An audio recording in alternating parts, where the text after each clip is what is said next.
Hello, welcome to my YouTube channel, CSA Education.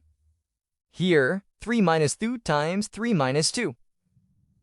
It is looking very simple, like 3 minus 2 is equal to 1, and 3 minus 2 is equal to 1, and here is no symbols, so we will multiply. So 1 times 1 will be equal to 1, which is our answer. But remember that this method is totally wrong. Now we will follow the order of operation according to PEMDAS rule. According to PEMDAS, first of all, parentheses should be solved.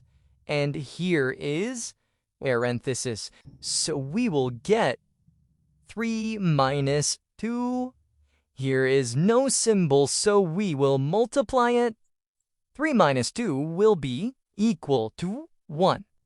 Now, there is subtraction and multiplication. So here is multiplication.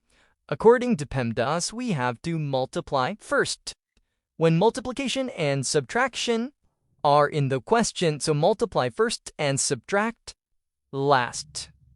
So 3 minus 2 times 1 will be equal to 2 minus 2 times 1 will be equal to 2. So 3 minus 2 will be equal to 1. Remember that answer is 1 in both cases, but in first case we didn't follow the order of operation. So if we follow the order of operation, we will get answer 1. Thank you for watching.